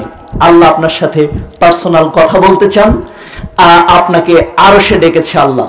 আল্লাহর নবী অনেক কষ্টে আছেন, অনেক চিন্তিত। কারণ ইতিমধ্যে তার সহধর্মিণী স্ত্রী মারা গেছে, ইতিমধ্যেই তার চাচা মারা গেছে। আল্লাহ রাসূল চরমভাবে বিষণ্ণ। হঠাৎ করে জিবরিল আলাইহিস সালাম এসে আল্লাহ রাসূলকে সুসংবাদ দিয়ে বলছেন, মুহাম্মদ সাল্লাল্লাহু আলাইহি সাল্লাম, আল্লাহ আপনাকে আরশে ডেকেছেন, কথা বলবেন। সুবহানাল্লাহ বলেন। আমার নবী সাল্লাল্লাহু আলাইহি ওয়াসাল্লাম প্রথম আসমানে গেলেন, দ্বিতীয় আসমানে গেলেন, তৃতীয় আসমানে গেলেন, চতুর্থ আসমানে গেলেন, পঞ্চম আসমানে গেলেন, ষষ্ঠ আসমানে গেলেন। যে হাদিসটা প্রয়োজন, যে অংশটুকু সেখানেই আমি আপনাকে বলি। সপ্তম আসমানে গিয়ে জিবরিল আলাইহিস সালাম কোরআন আনছেন। মান হুয়া, কে? আনা জিবরিল, সাথে কে? হুয়া মুহাম্মদ সাল্লাল্লাহু আলাইহি সাল্লাম, সাথে মুহাম্মদ সাল্লাল্লাহু আলাইহি সাল্লাম এসেছেন। ওনাকে কি ইনভাইট করা হয়েছে উপরে? যে জি, মুহাম্মদ সাল্লাল্লাহু আলাইহি সাল্লাম, ওনাকে আল্লাহ তাআলা ডেকেছেন। তখন দরজা খুলে দেওয়া হলো। কিন্তু আপনার দেশের জনৈক ব্যক্তিরা আসমানে যায় আর আহে নাকি? অথচ আল্লাহর নবীকে আল্লাহ আসমানে নিচ্ছেন, প্রত্যেক গেটে গিয়ে তাকে জবাব দিতে হচ্ছে, জিবরিলকে জবাব দিতে হচ্ছে, আমি জিবরিল সাথে মুহাম্মদ সাল্লাল্লাহু আলাইহি সাল্লাম ডাকা হয়েছে কিনা? জি ডাকা হয়েছে, তাই তো এসেছি। তখন আসমানের দরজা খুলে দেওয়া হচ্ছে, আর জনৈক ড্যাশ সাহেব আল্লাহর কাছ থেকে আসমানে গিয়ে রূহ ছিনিয়ে নিয়ে আয়। এরা নাকি এদেশের আল্লাহর ওলি। এরা যদি ওলি হয় তাহলে শয়তান কারা? এ যদি ওলি হয় তাহলে শয়তানকে? আল্লাহর নবী জামানার পয়গম্বর যাচ্ছেন, প্রত্যেক আসমানে জবাবদিহিতা করতে হচ্ছে, আর আপনার ওলি কি আল্লাহর নবীর চেয়ে সিনিয়র নাকি? বলেন কি আপনার ওলি কি জিবরিল আলাইহিস সালামের চেয়ে সিনিয়র হয়ে গেল? জিবরিল মানে ফেরেশতাদের সর্দার, জিবরিল মানে হেড অফ দ্য ডিপার্টমেন্ট। তাকে উপরে নেওয়া হচ্ছে, তাকে কৈফিয়ত দিতে হচ্ছে, তাকে আসমানের কড়া মারতে হচ্ছে, আর আপনার জনৈকটা যায় আর আহে, যায় আর আহে। এরপর আল্লাহর কাছ থেকে জোর করে রূহ ফেরত নিয়ে মানুষের মধ্যে আবার সঞ্চার করে। তার মানে বাংলাদেশের থেকে ইবলিস শয়তান দায়িত্ব অর্পণ করেছে জনৈক ড্যাশের কাছে, করে ও বাংলাদেশ থেকে অন্য দেশে চলে গেছে, যে না তোরা থাকতে এখানে আমার দরকার নাই। আছে যে কথা বলতে পারে, জাহাজে করে কিয়ামতের দিন পার করে নিয়ে যাবে, তরিয়ে নিয়ে যাবে, পার করে নিয়ে যাবে, সাফায়াত করে নিয়ে যাবে, ও থাকতে ইবলিসের দরকার। যে কথা বলতে চাচ্ছি, আল্লাহর নবী উপরে গিয়েছেন, জিবরিল আলাইহিস সালাতু ওয়াস সালাম উপরে গিয়ে দেখেন ইব্রাহিম আলাইহিস সালাতু ওয়াস সালামকে আল্লাহ রাব্বুল আলামিন সংবর্ধনার জন্য বসিয়ে রেখেছেন। যখন আল্লাহর নবী জিবরিল আলাইহিস সালাম যখন দেখলেন ইব্রাহিম আলাইহিস সালাতু ওয়াস সালাম বসে আছেন, তখন আমাদের নবীর সাথে এসে তিনি কানাকানি হয়ে বললেন, ইয়া মুহাম্মদ সাল্লাল্লাহু আলাইহি সাল্লাম, তাআলাও এদিকে আসুন। আল্লাহর নবী জিবরিল আলাইহিস সালাতু ওয়াস সালামের পাশে আসলেন। এরপরে জিবরিল আলাইহিস সালাম আঙ্গুল সংকেত করে দেখাচ্ছেন, হুয়া ইব্রাহিম আলাইহিস সালাতু ওয়াস সালাম। সুবহানাল্লাহ বলেন। হুয়া ইব্রাহিম আলাইহিস সালাতু ওয়াস সালাম, ইয়া মুহাম্মদ সাল্লাল্লাহু আলাইহি ওয়াসাল্লাম, হে আল্লাহর নবী মুহাম্মদ, এই দেখুন ইব্রাহিম আলাইহিস সালাতু ওয়াস সালাম বসে আছেন। হুয়া আবুকা, উনি আপনার বাবা। ফাসাল্লাম আলাইকা, আপনি ওনাকে সালাম দিয়ে আসুন। আমার নবী জিবরিল আলাইহিস সালাতু ওয়াস সালামের কাছে এই কথা শোনা মাত্র আল্লাহ রাসূল অনেক খুশি হয়ে গেছেন। এতদিন আল্লাহর মুখ থেকে ওহীর মাধ্যমে জেনেছেন, মিল্লাতি আবিকুম ইব্রাহিম, তোমাদের পিতা ইব্রাহিমের মিল্লাতের উপর তোমরা প্রতিষ্ঠিত হও। অন্য জায়গায় আল্লাহ ইব্রাহিমকে সালামুন আলা ইব্রাহিম, ইব্রাহিমকে আল্লাহ সালাম দিয়েছেন। আল্লাহ বলেছেন ইব্রাহিম খলিলুল্লাহ। এতদিন আল্লাহর কাছ থেকে খালি ইব্রাহিমের গল্প শুনেছেন। আল্লাহর নবী আমোদে উৎফুল্ল হয়ে গেছেন, আবেগে আপ্লুত হয়ে গেছেন। এতদিন যার গল্প শুনেছি, সরাসরি ইব্রাহিম আলাইহিস সালাম সামনে। আল্লাহর নবী একটু এগিয়ে গেলেন, এগিয়ে গিয়ে বলেন, আসসালামু আলাইকা ইয়া আবি, হে আমার আব্বা জান, আপনাকে সালাম। আল্লাহ রাসূলের সালাম শুনে ইব্রাহিম আলাইহিস সালাম বুঝে ফেলেছেন জামানার পয়গম্বর শেষ নবী মুহাম্মদুর রাসূলুল্লাহ চলে এসেছে। জিবরিল আলাইহিস সালাতু ওয়াস সালাম পিছনে, আল্লাহর নবী সামনে। ইব্রাহিম আলাইহিস সালাম ঘুরে দেখেন মুহাম্মদ, পিছনে জিবরাইল আলাইহিস সালাতু ওয়াস সালাম। এবার ইব্রাহিম আলাইহিস সালাম কি বললেন দেখুন, ওয়া আলাইকাস সালাম ইবনুস সালেহ, ও নবিয়ুস সালেহ, হে আল্লাহর নেককার নবী সন্তান, তোমার উপরও আল্লাহর পক্ষ থেকে শান্তি বর্ষিত হোক।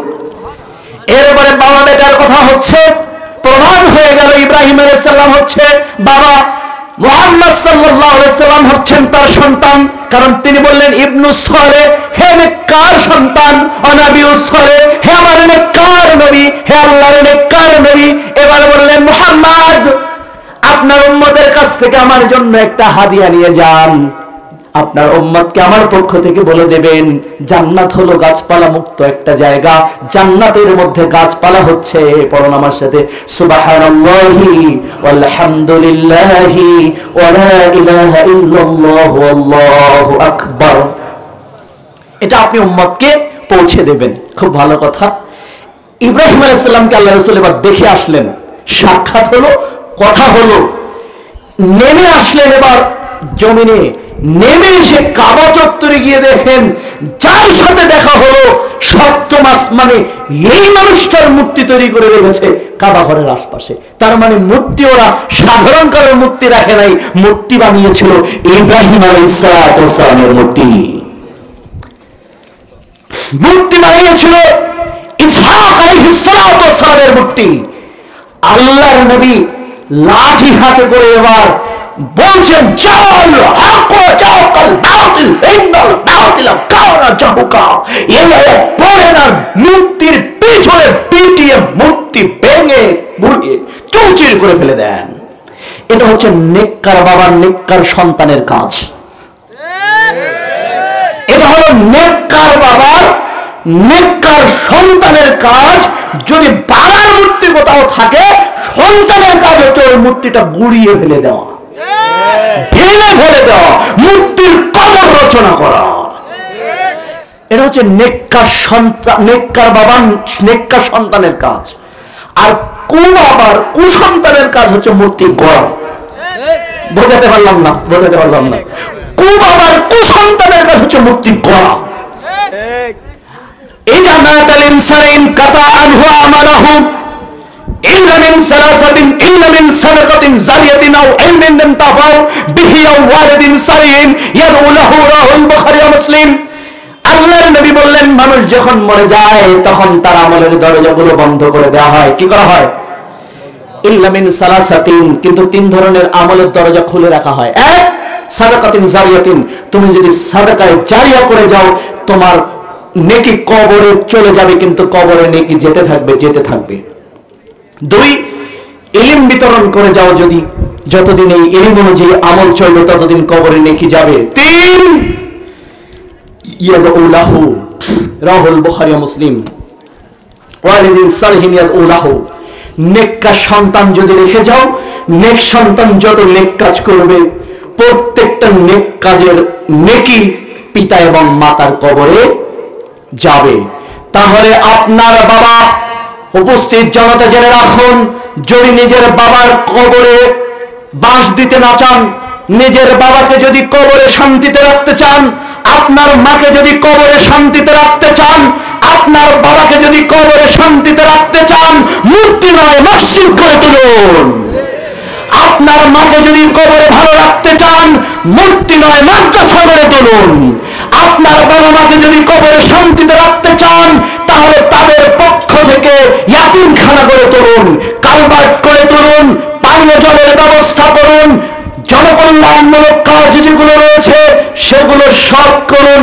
সেগুলোর মাধ্যমে আপনার পিতা, আপনার মাতা কবরে শান্তি পাবে, এর নেকি আপনারও হবে। কিন্তু যে সমস্ত কাজ ইসলামে নিষিদ্ধ, সে কাজ যদি করা হয় তাহলে যে ব্যক্তি কবরে আছে তার আত্মায় কষ্ট, বুঝেননি? তার আত্মায় কি হবে? তার আত্মায় কষ্ট পাবে। অতএব উপস্থিত দিনী ভাই ও দিনী বোন, প্রথম কথা হলো সকল প্রকার ছবি মূর্তি থেকে আপনাদেরকে নিরাপদ দূরে থাকার জন্য পরামর্শ। প্রথম, নেশাজাত দ্রব্য থেকে নিরাপদ দূরে থাকার জন্য জাতির উদ্দেশ্যে বিনীত পরামর্শ দিয়ে গেলাম।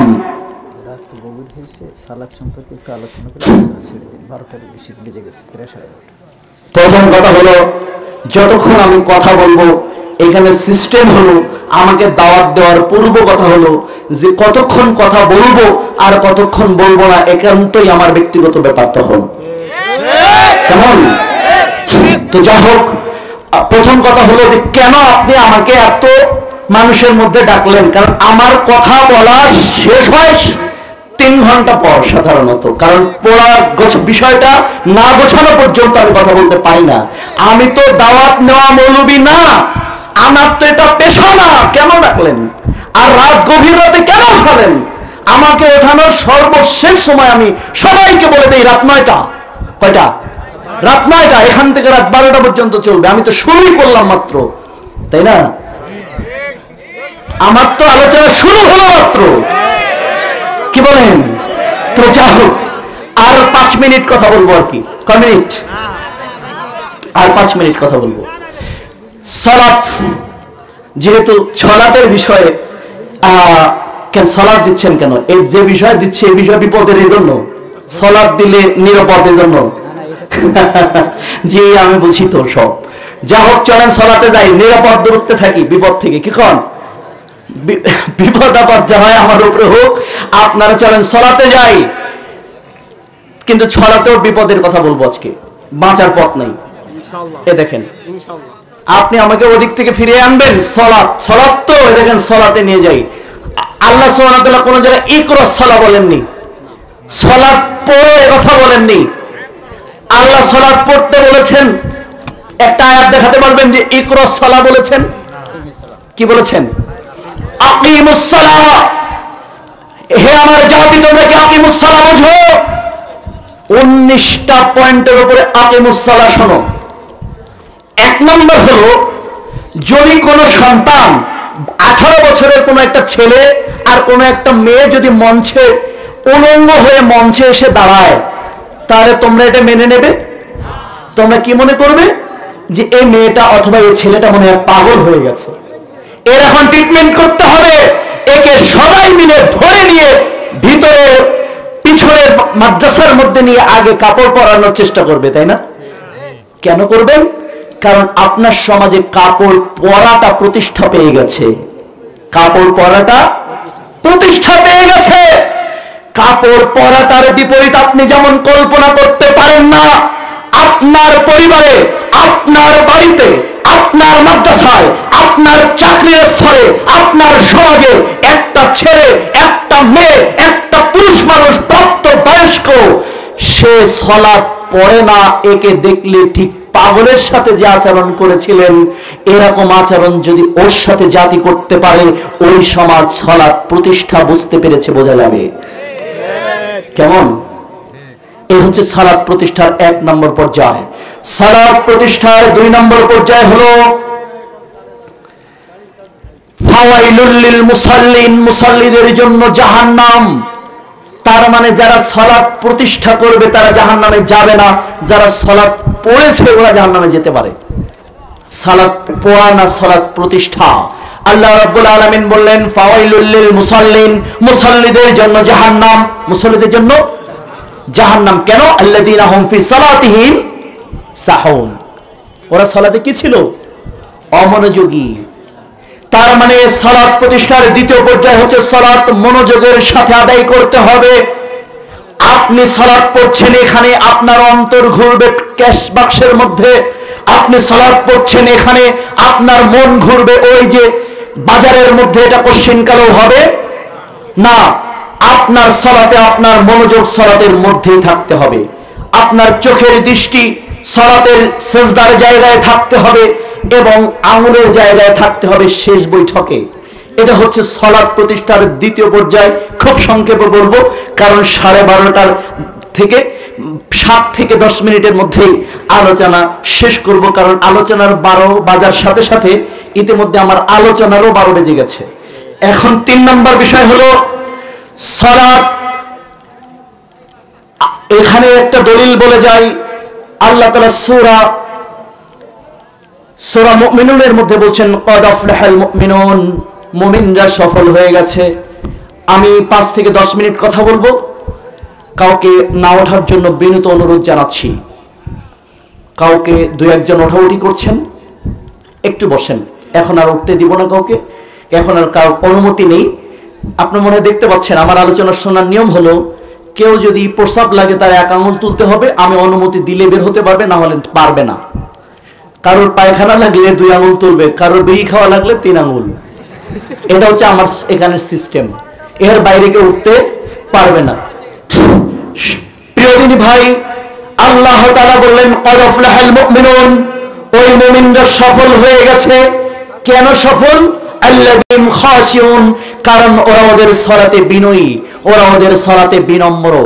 বিনয়ী এবং বিনম্রতার সাথে সালাত আদায় করতে হবে।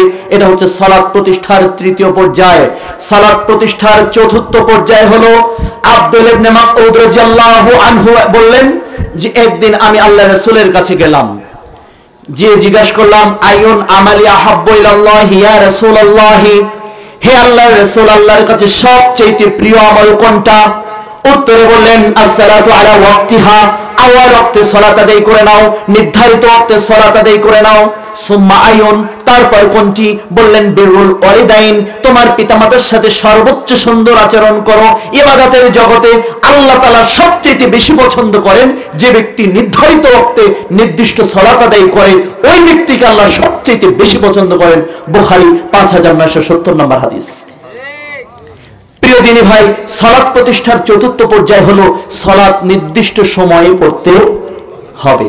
ইন্নাস সালাতি কানাত আলাল মুমিনিনা কিতাবাম মাওকুতা, নিশ্চয় নির্ধারিত সময়ে সালাত আদায় করা মুমিনদের জন্য ফরজ করা হয়েছে। ইন্নাস সালাতি কানাত আলাল মুমিনিনা কিতাবাম মাওকুতা, নিশ্চয় নির্ধারিত সময়ে সালাত আদায় করাকে মুমিনদের জন্য ফরজ করা হয়েছে। অতএব সূরা নিসা 4 নম্বর সূরার 103 নম্বর আয়াত অনুযায়ী সালাতকে আপনাকে নির্ধারিত ওয়াক্তে পড়তে হবে। জোহরের সালাত পড়বেন 4টায়, জোহরের সালাত পড়বেন 3:30টায়, আসরের সালাত পড়বেন বিকাল 5টায়। এটা চলবে না। নির্ধারিত ওয়াক্তের সালাত নির্ধারিত ওয়াক্তের মধ্যে এবং আওয়াল ওয়াক্তে পড়ার জন্য আল্লাহ পাক নির্দেশ দিচ্ছেন। এটা হচ্ছে সালাত প্রতিষ্ঠার চতুর্থ পর্যায়। সালাত প্রতিষ্ঠার পঞ্চম পর্যায় হলো সালাত পড়বেন according to according to thousands of people, majority percent people, according to Yusuf Jahan Mufti. No, your salah, you must have to perform your salah according to Prophet sallallahu alaihi wasallam. আপনার সালাত হতে হবে শতভাগ আল্লাহর রাসূলের মতো। এই হলো সালাত প্রতিষ্ঠার পঞ্চম পর্যায়।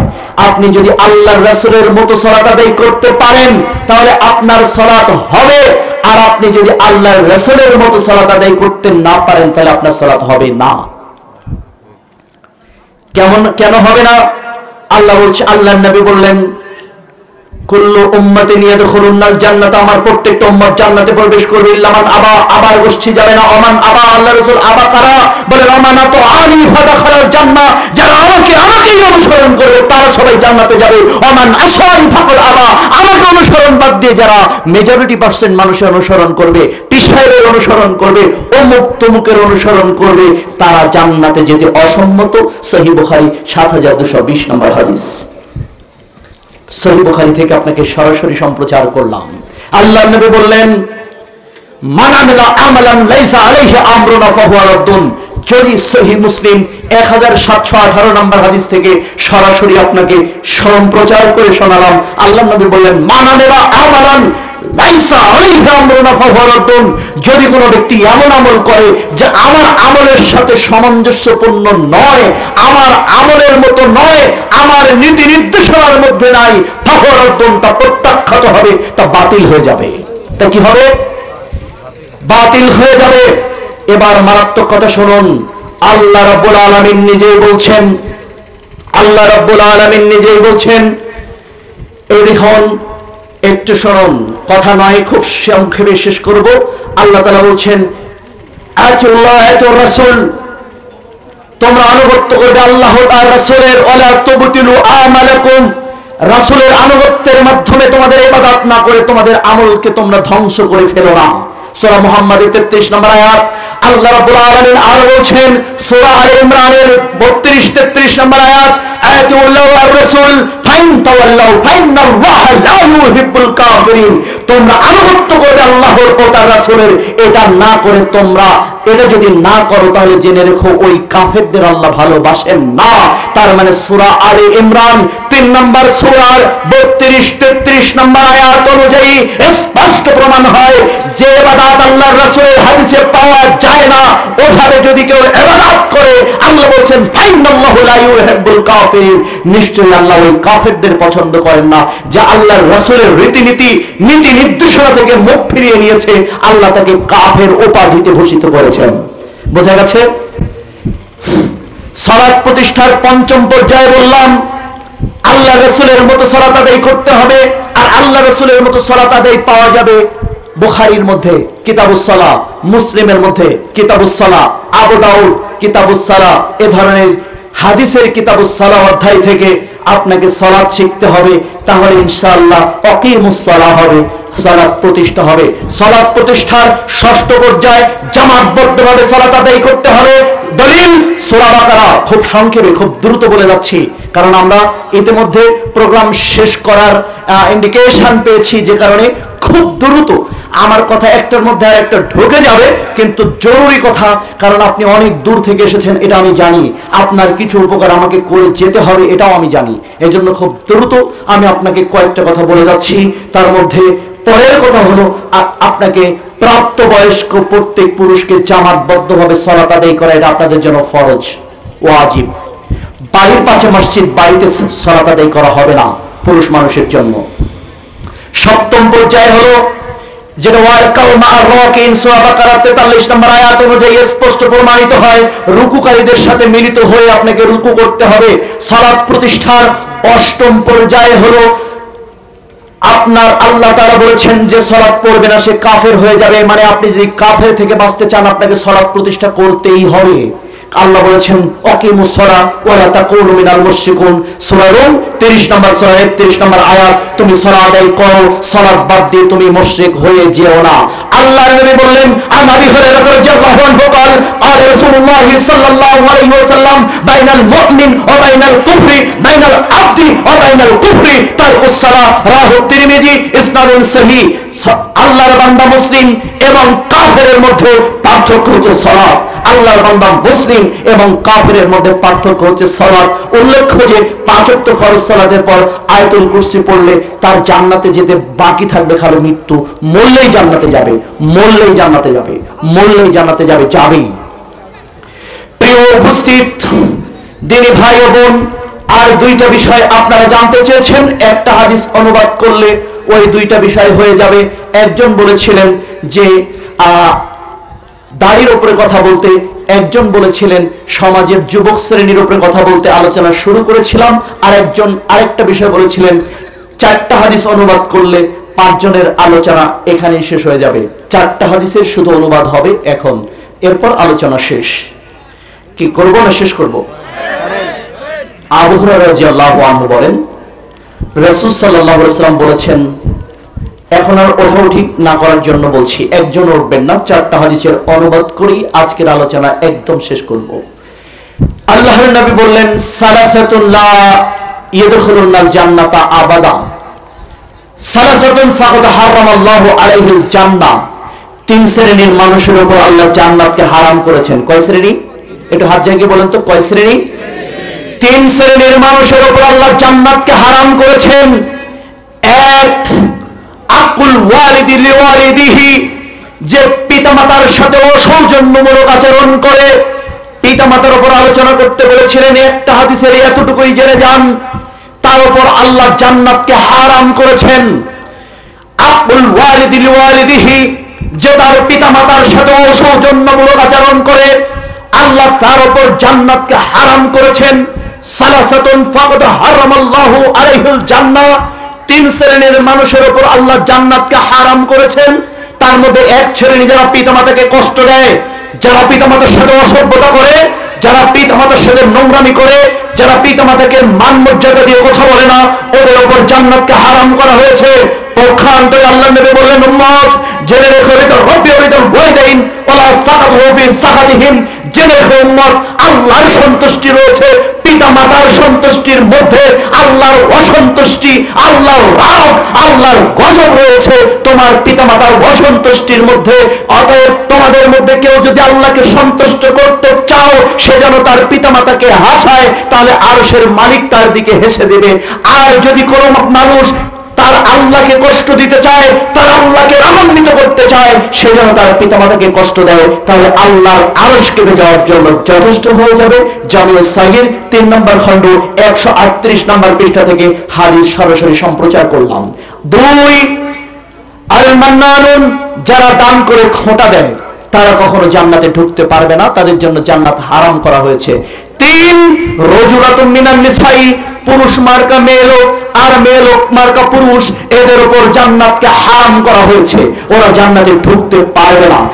আব্দুল্লাহ ইবনে আব্বাস রাদিয়াল্লাহু আনহু বলেন, রাসূল সাল্লাল্লাহু আলাইহি ওয়াসাল্লাম বলেছেন, ইন্নাল মুতাশাব্বিহিনা মিজালি আল মুতাশাব্বিহাতি মিনান নিসাই বির রিজাল, রাহুল বুখারী ও মুসলিম। বুখারী 5885 নম্বর হাদিস, বুখারী 5885 নম্বর হাদিস। আপনারা যে বিষয়ে আলোচনা শুনতে চেয়েছিলেন ঠিক সে বিষয়ের এ মর্মে আল্লাহর নবী এসে বলছেন যে ওই নারীর উপর আল্লাহ অটোমেটিক অভিশাপ দিচ্ছেন, 24 ঘন্টা অভিশাপ দিচ্ছেন, যে কোনো না কোনো ভাবে পুরুষের বেশ ধারণ করে চলে। এই যে আপনার মনোযোগ কামনা করছি, এই যুবক ছেলে,